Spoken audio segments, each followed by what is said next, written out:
Hallo und willkommen in meiner Küche. Kann man Streuseln wohl auch in der Pfanne machen? Geht es euch auch so? Beim Streuselkuchen sind doch ehrlich gesagt die Streuseln das Beste. Wieso also nicht einfach nur Streuseln zubereiten, ohne dafür den Backofen anschmeißen zu müssen? Das war meine Überlegung und in diesem Video zeige ich, ob man Streuseln auch in der Bratpfanne herstellen kann.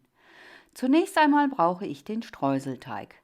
Butter wird in eine nicht zu kleine Schüssel gegeben, dazu kommt die gleiche Menge Zucker, doppelt so viel Mehl und wer möchte, gibt noch etwas gemahlene Mandeln dazu, und zwar die Hälfte vom Gewicht der Butter. Die weiche Butter zerteile ich in kleine Stückchen und alles wird verknetet, wobei man Zucker und Mehl in die Butter einarbeitet. Für die hier gezeigte Menge habe ich 2 Minuten gebraucht.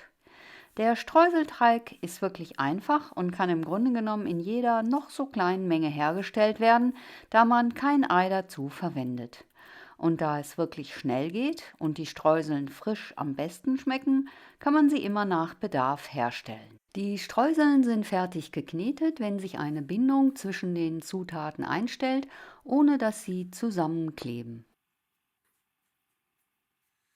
Eine Pfanne wird mäßig erhitzt und ich gebe nur so viele Streuseln hinein, sodass der Boden der Pfanne gerade eben bedeckt ist und sie nicht übereinander liegen. Sind sie zu ungleichmäßig verteilt, kann man die Pfanne schnell hin und her ziehen und die Streuseln verteilen sich. Nun heißt es zunächst warten. Man kann ein leichtes Zischen hören, wenn man genau hinhört und als Jugendlicher nicht in zu vielen, zu lauten Rockkonzerten war. Sobald man eine Veränderung in der Farbe der untersten Streuseln erkennen kann, dreht man die Hitze herunter, denn die Pfanne ist jetzt heiß genug. Nun rührt man ständig, um die Streuseln in Bewegung zu halten und so eine gleichmäßige Bräunung zu ermöglichen und entscheidet sich dann für einen Bräunungsgrad, bei dem man die Streuseln vom Herd nimmt. Am besten steht schon ein Teller bereit, auf den man die Streuseln umfüllt.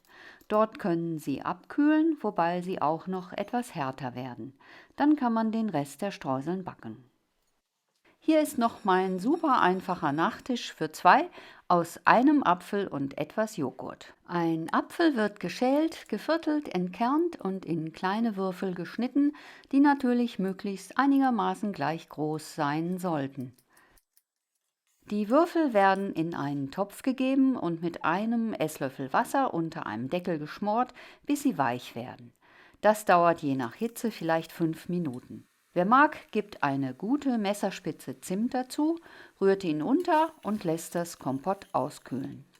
Sollte sich noch zu viel Wasser im Topf befinden, lässt man alles noch einen Moment ohne Deckel garen, sodass die Feuchtigkeit verdampfen kann. Man befüllt ein kleines schmales Glas zu ungefähr 1/3 mit einem Naturjoghurt seiner Wahl. Darauf kommt das ausgekühlte Apfelkompott und eventuell noch etwas Zimt. Auf die Äpfel kommen nun die Streuseln und wer mag, gibt auf die Streusel noch einen mehr oder weniger großen Klecks geschlagene Sahne und darauf noch ein paar Schokoraspeln. Et voilà! Fertig ist das super kleine, hinreißende Dessert. Cremig, fruchtig und knusprig mit einem Hauch von Herbststimmung durch den Zimt. Es ist nicht groß, ist nicht viel und es macht vielleicht gerade deswegen sehr glücklich. Es passt wunderbar nach meinem Rinderschmorgericht mit Rotweinsoße. Ich hoffe, ihr probiert dieses Dessert einmal aus. Zutaten und Mengenangaben findet ihr wie immer unten in der Beschreibung. Viel Spaß beim Herstellen der Streusel, viel Spaß beim Naschen und wie immer guten Appetit!